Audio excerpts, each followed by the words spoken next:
আমি Rajanya Haldar. Good morning সবাইকে। আজকে লাইভে আসার অনেকগুলো কারণ আছে, তার মধ্যে যেটা আমার মনে হয়েছে প্রধান কারণ, সব থেকে গুরুত্বপূর্ণ কারণ, আমার নামে একটা রটনা, একটি বক্তব্য আমার মুখের ওপর দিয়ে চাপিয়ে আমার বক্তব্য বলে সোশ্যাল মিডিয়াতে বিভিন্ন মিডিয়া চ্যানেলে ঘুরছে বারবার। আমার মনে হয় সেই বক্তব্যটা আমার নিজের উচিত ক্লিয়ার করে দেওয়া।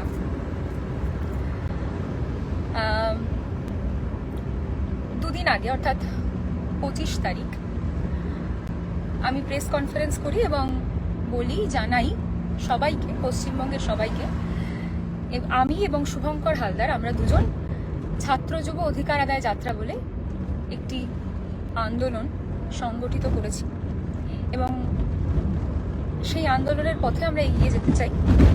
এই আন্দোলনের উদ্দেশ্য ছিল দুটো। প্রথম উদ্দেশ্য কর্মসংস্থান পশ্চিমবঙ্গে, কারণ আমরা যেদিকেই তাকাচ্ছি, ডায়ে বায়ে, পূবে পশ্চিমে, উত্তরে দক্ষিণে, সেদিকেই দেখছি ডিগ্রিধারী শিক্ষাগত যোগ্যতা সম্পন্ন যুবক যুবতীরা, যুব সমাজ বেকারত্বের হাহাকারে ভুগছে।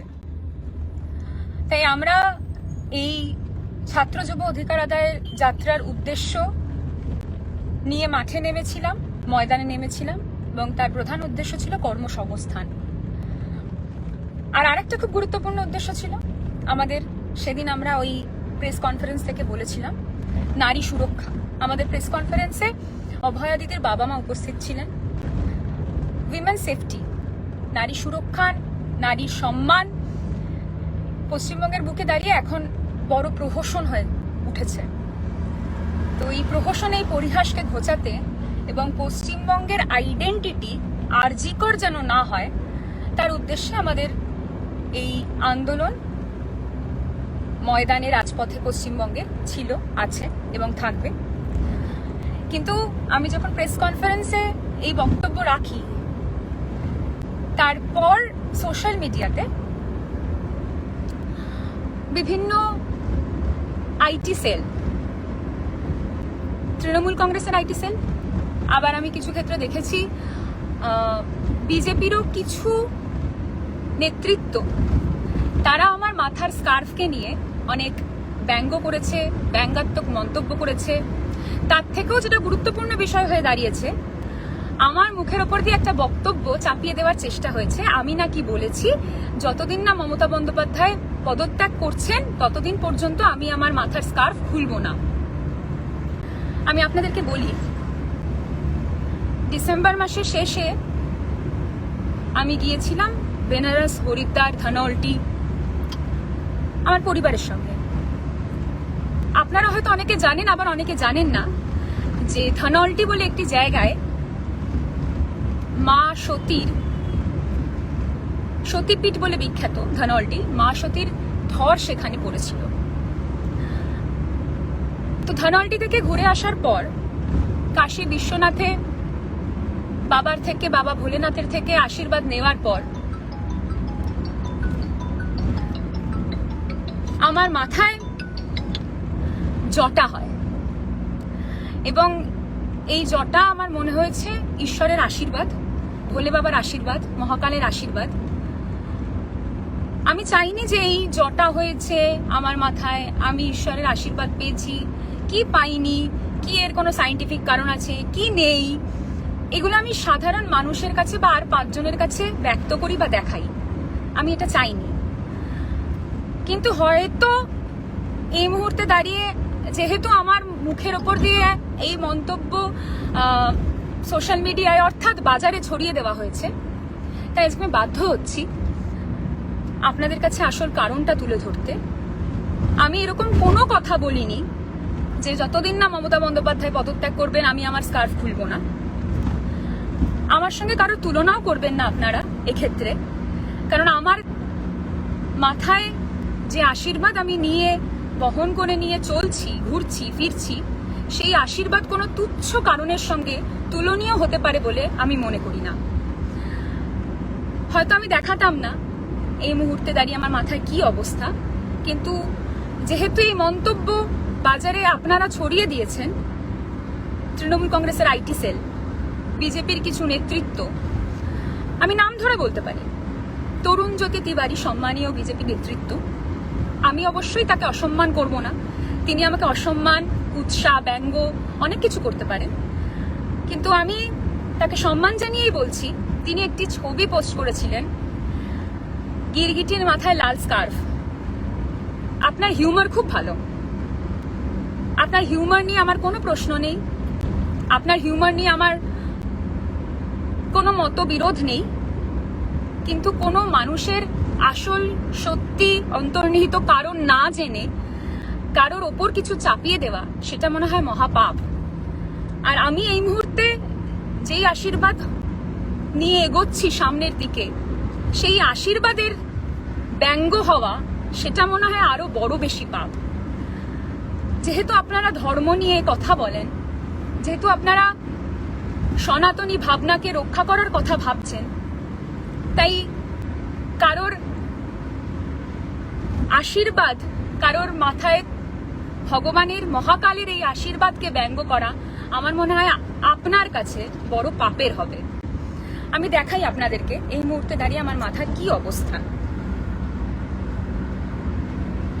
এই হচ্ছে আমার মাথার অবস্থা। আমি হয়তো এটা দেখাতাম না। স্বাভাবিকভাবে অনেকেই বলছে যে নারীর সৌন্দর্য তার কেশে, যদি চুল না থাকে তাহলে তার কিসের নারীর সৌন্দর্য আর কিসের তার রূপ।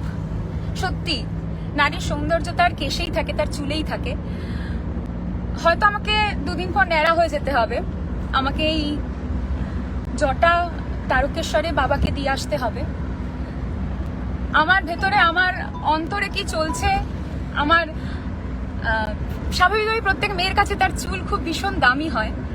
আমার অন্তরে কি চলছে সেটা হয়তো আমি আপনাদেরকে বোঝাতে পারবো না। স্বাভাবিকভাবে আপনারা বুঝবেন, আমি সেটা আশাও করছি না। কারণ যারা ব্যঙ্গ করে একটা মানুষের ব্যক্তিগত জীবনকে নিয়ে, নিজি জীবনকে নিয়ে সোশ্যাল মিডিয়াতে তার মুখের ওপর দিয়ে মন্তব্য চাপিয়ে দিতে পারে, তাদের থেকে আমার এর থেকে বেশি আশা করার কিছু নেই। আমি এই নিয়ে খুব একটা বেশি ভাবিত নই, কিন্তু যেহেতু আমার মন্তব্য নয়, আমার মুখের ওপর মন্তব্য চাপিয়ে দেওয়া হয়েছে, তাই আমি বলি, তাই আমি দেখাই। এই হচ্ছে আমার মাথার চুলের অবস্থা এই মুহূর্তে দাঁড়িয়ে। আপনাদেরকে ভালো করে দেখাই।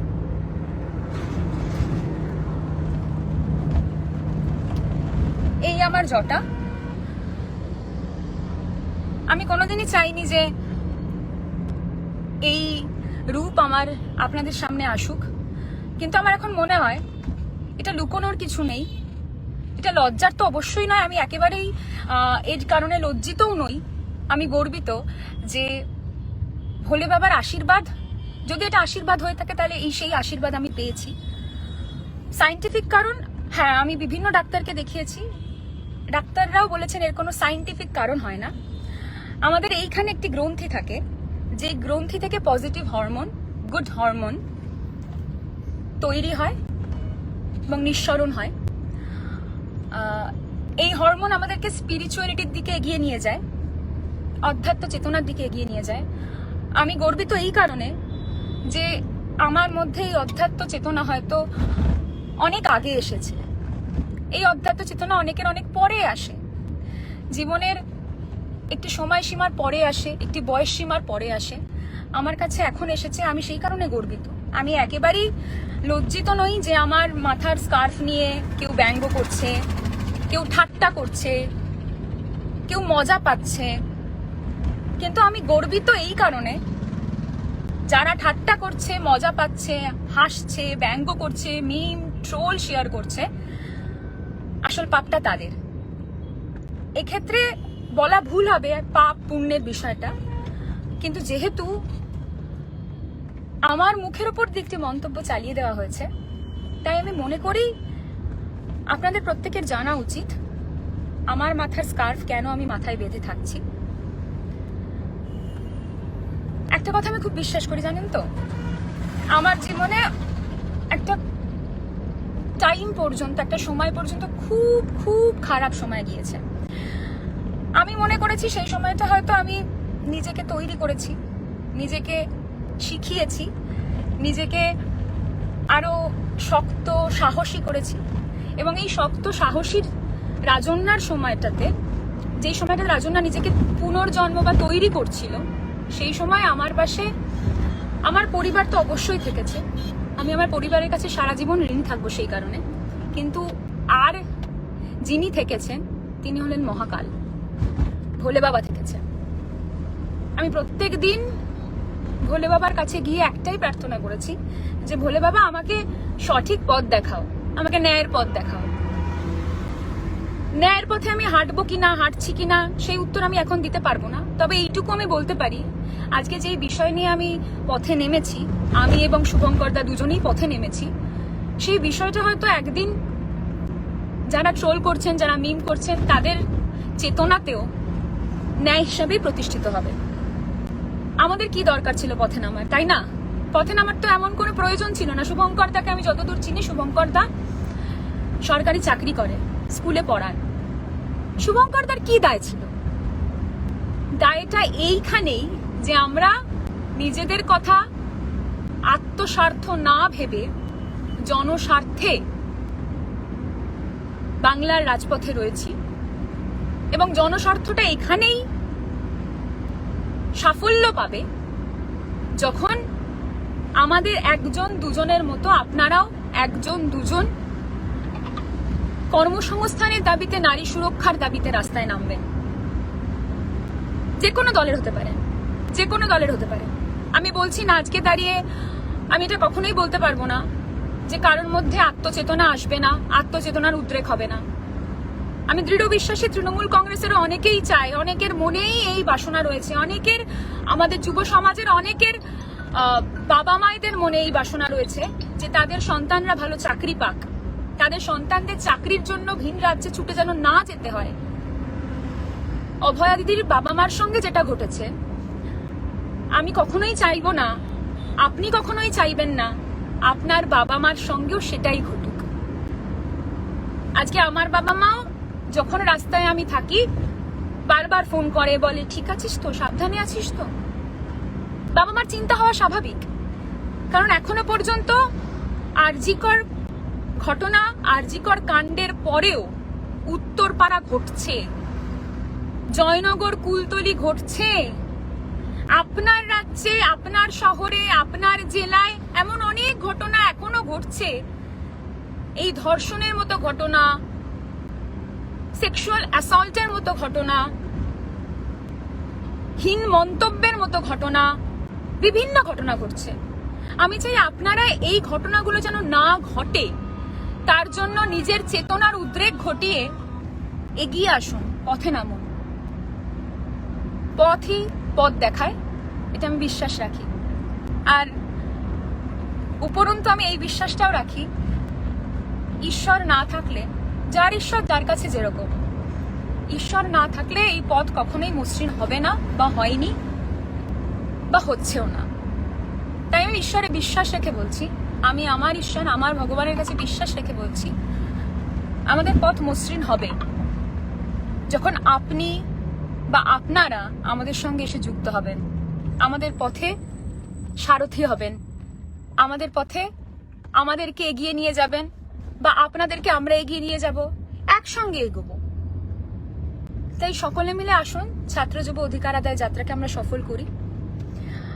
আর যেই কারণে লাইভটা করেছিলাম, ব্যক্তিগত কারণে, আমি শুধু একটাই কথা বলবো, ডোন্ট জাজ আ বুক বাই ইটস কভার। আপনি আমার স্কার্ফ বাঁধা দেখে আমার মুখে মন্তব্য চাপিয়ে দেওয়ার চেষ্টা করেছেন। তৃণমূলের আইটি সেল, বিজেপির তরুণ জ্যোতি তিওয়ারির মতো কিছু নেতৃত্ব, কিন্তু তাতে আমার কোনো ক্ষতি হয়নি, আমার কিছু খারাপও লাগেনি।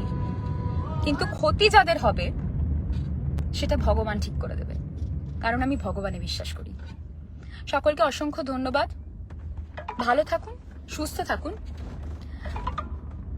আর এটা নিজেদের মধ্যেও এই চেতনার উদ্রেক ঘটান যে অকারণে কাউকে কোনোভাবেই যেন বিব্রত না করেন, তার আসল পরিচয় না জেনে, তার আসল কারণ না জেনে। আমার মাথায় স্কার্ফ বসিয়ে গিরগিটি সাজাচ্ছেন, খুব ভালো কথা, কিন্তু আমার মাথায় কেন স্কার্ফ বাঁধা সেটা কি জানতে চেয়েছেন আমার কাছে? কেউ চাননি। তাই নিজেদের চেতনার উদ্রেক ঘটান, সুস্থভাবে, ভালোভাবে নিজেদের ভবিষ্যতের কথা ভাবুন।